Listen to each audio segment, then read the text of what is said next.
Sir అసలు అది అంటే కృష్ణరాజు గారికి ఎవరైనా వస్తున్నారని తెలిస్తే ముందు వచ్చి గుమ్మం దగ్గరికి వచ్చి వాళ్ళని ఏమో పలకరించి లోపలికి తీసుకెళ్ళడం, మళ్ళీ వెళ్తున్నప్పుడు కూడా బయట వరకు వచ్చి అంటే ఇది చూసి అందరూ అలా ఫీల్ అవుతున్నారు అనమాట. కృష్ణరాజు గారు మమ్మల్ని లోపలికి ఆహ్వానిస్తున్నారు అని. ఆ తర్వాత పెళ్లి కార్డులు కూడా ఫ్యాన్స్ అందరూ తీసుకొచ్చి అక్కడ పెట్టి సార్కి చెప్పి అక్కడ ఫోటోలు తీయించుకొని వెళ్ళటం ఎంత అసలు రియలిస్టిక్ గా కుదిరింది. ఎంత బాగా పిఠాపురం వాళ్ళది, వాళ్ళంతా తరతరాల నుంచి కృష్ణరాజు గారి అభిమానంతో ఎవరూ నమ్మట్లేదు. ఎక్కడో ఏంటో మనం మేడం చచ్చాడు అక్కడ చేస్తారు అసలు, అలాంటి మన వాళ్ళు ఎంత గొప్పగా చేశారంటే గ్రేట్ అని అందరూ చెప్పడం. ఇప్పుడు కృష్ణరాజు గారు మరి బాహుబలి పెద్ద సినిమా చూసినప్పుడు ఏమనేవారు ప్రభాస్ గారికి? అసలు ఆనందం ఇంకా ఇంత అంతా కాదు కదా. ఇక్కడ బాహుబలి ఫోటో చూసి నేను అక్కడ అది ఫ్యాన్స్ అందరూ ఇస్తూ ఉంటారు, అది వాళ్ళు పాపం డై హార్ట్ ఫ్యాన్స్. మీరు వాజ్పేయి గారితో ఉన్న ఫోటో? అవునండి, అప్పుడు మా పెద్ద పాప ఫస్ట్ ఇయర్ ఆయన ఎవ్రీ బర్త్డేకి వెళ్ళే వాళ్ళం. నేను ఎంత బుజ్జితల్లిలా ఉన్నారు. పెద్ద పాప అమ్మాయి అది. మీరు అవునండి, నేనా? ఎంత బుజ్జితల్లిలా చక్కగా డ్రెస్ చేసుకుని. అది బిల్లా సినిమా షూటింగ్ అప్పుడు మలేషియాలో అండి. పిల్లల్ని కూడా మిస్ అయ్యేవారు కాదు, అంతలాగా అన్ని దేశాలు తిప్పారు పిల్లల్ని కృష్ణరాజు గారు. బాగా ఇష్టం ట్రావెలింగ్ కూడా. మరి అందరికీ మంచి చెడు చెప్తారు, ప్రభాస్ గారిని ఎప్పుడు పెళ్లి చేసుకోమని చెప్పలేదా? గట్టిగా చెప్పారు నువ్వు చేసుకోవాలంటే సున్నితంగా అబ్బాయికి నువ్వు చూసావు కదా కన్నమ్మ మీ పెద్ద బాధ్యను ఎలా చూసుకుంటుందో అలా ఎప్పుడైనా కూడా భార్య అలా చూసుకుంటుంది భర్తని, ఎప్పటికైనా ఉండాలమ్మా ఆలోచించు అంటారా? అలాగే పెద్దబాజీ అంతే అలా పెద్దబాజీ ఏం చెప్పినా కూడా అలాగే పెద్దబాజీ అనేవారు అనమాట ఆయన. అది బాబుకి కూడా చాలా లేడీస్ అని చాలా రెస్పెక్ట్, చాలా పద్ధతి, బుద్ధిమంతుల్లాగా కనిపిస్తారు. పెళ్ళి అన్నా అదన్నా చాలా గౌరవం అండ్ చాలా కనిపిస్తున్నారు. అసలు బాబు గురించి ఎంత చెప్పినా తక్కువే. నేను నా అనుభవంతో చెప్తున్నాను. ఆయనకుండే ప్రేమ, ఆయనకుండే రెస్పెక్ట్ మామూలు కాదండి. ఇంట్లోకి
అస్సలు డైట్ చేయకూడదని. ప్రభాస్ గారు ఏం చేసేవారు డైట్? ప్రభాస్ గారు మామూలుగా ఆయనకి ఉంటది కదా, ఏం తింటారు అంటే తింటారు కానీ అన్నీ చాలా ఆయిల్ లెస్, తర్వాత కొన్ని మిల్క్ ప్రోడక్ట్స్. కూరలన్నిట్లో బాగా ఆయిల్ పడుతుందిగా మరి? లేదు, ఆయిల్ లేకుండానే చేయించుకుంటారు. Only one day cheat day ఉంటుంది ఆయనకి. ఆ రోజు ఉన్నప్పుడు బాహుబలి తాళి అంతా ఉండాలన్నమాట. ఓహో, ఆయనకి. అవునా? అందులో ఆయనకి ఏం నచ్చితే ఏం తింటారో అని అందరూ అన్ని రకాలు మొత్తం. ఆ టైంలో నాకు ఫోన్ చేస్తారు. ఆయనకి గుత్తొంకాయ కూర ఇష్టం బాగా, అది నేను బాగా చేస్తాను. అది పులుసు కొన్ని డిష్లు నేను పంపిస్తాను.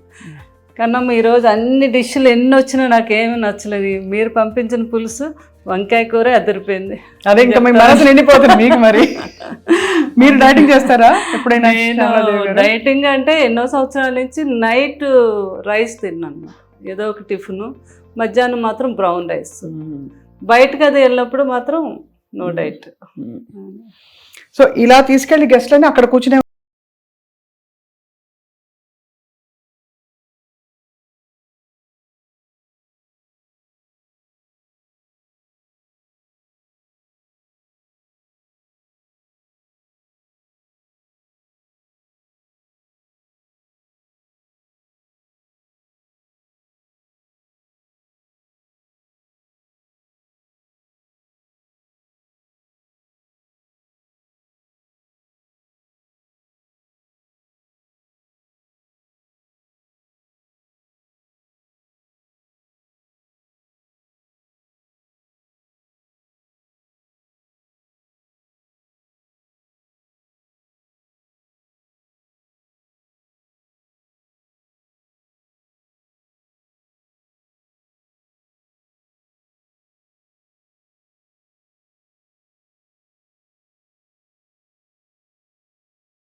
ఏది మనకి గ్యాంగ్రీన్ వస్తే కాలు తీయకుండా ముందే దాన్ని ట్రీట్ చేయటం.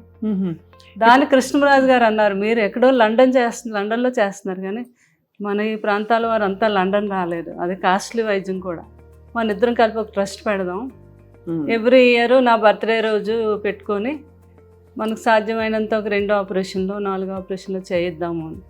అలాగే సార్ ఇంతకన్నా మంచి ఇంకేముంటుందని యూకే ఇండియా ఫౌండేషన్ అని పెట్టాము. యు అంటే ఉప్పులపాటి మాది, కే అంటే ఎందుకు కవర్తల, వేణు కవర్తల కదా, యూకే ఎలాగ ఆయన యూకే నుంచి వచ్చిన డాక్టర్ యూకే చూడండి అదే ఫౌండేషన్ అని పెట్టాము.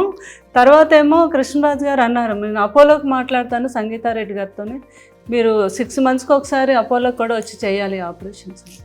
మొత్తం అపోలో అందరితో మాట్లాడారు. ఇంత మంచి అవకాశం కృష్ణరాజు గారు సంగీతారెడ్డి గారు అయితే ఎంత మెచ్చుకున్నారు. ఆయన అపాయింట్ చేసి అక్కడ ఆయన గవర్నమెంట్తో పర్మిషన్ తీసుకొని ఈ రోజుకి వచ్చి ఇక్కడ వీళ్ళు ఒక 4-5 కేసులు ఉంటే ఆయనకి అక్కడ కాల్ చేస్తారు, అక్కడ ఆయన సెలవు పెట్టి వచ్చి హైదరాబాద్ అపోలోలో చేసి వెళ్తూ ఉంటారు.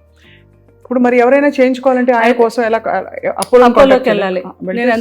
నేను మొన్న ఫస్ట్ కృష్ణరాజు గారు 1 year దానికి ఫస్ట్ టైం మొగల్తూరులో పెట్టాము మేము. ఇది చాలామంది అన్నారు జ్వరాలకి క్యాన్సర్లు ఇవన్నీ అయితే వస్తారండి, ఈ కాళ్ళు ఇవన్నీ ఎవరు రారు, మీరు పెడుతున్నారు ఎందుకు, బాగా జరగదు అని అన్నారు. లేదు మా పెద్దమ్మాయి మేము అక్కడ ఊర్లో డాక్టర్ వర్మ గారు అని ఆయన వేణు గారు కోఆర్డినేట్ చేసుకొని నేను ముందుగా వెళ్ళిపోయి అన్ని ఛానల్స్కి అన్నిటిలోని ఒక ఆటో పెట్టి మొత్తం ఒక 3 రోజులు వాళ్ళని దీని మీదే, ఇలాగ షుగర్ మీద చాలా డేంజర్, ఎవరికి ఏ ప్రాబ్లం ఉన్నా ఫలానా తారీఖు మేము అక్కడ చేస్తున్నాం ఈ వైద్యం, లండన్ నుంచి డాక్టర్లు వస్తున్నారు అని చెప్తే ఆ రోజు 2000 people వచ్చారు.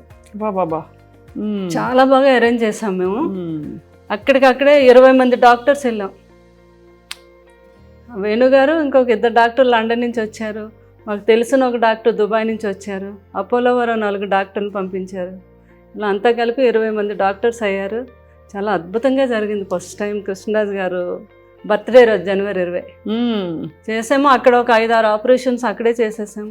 ఉన్న వాళ్ళందరికీ అక్కడే ట్రీట్మెంట్ చేయించేసి మందులు అన్నీ ఇచ్చాము.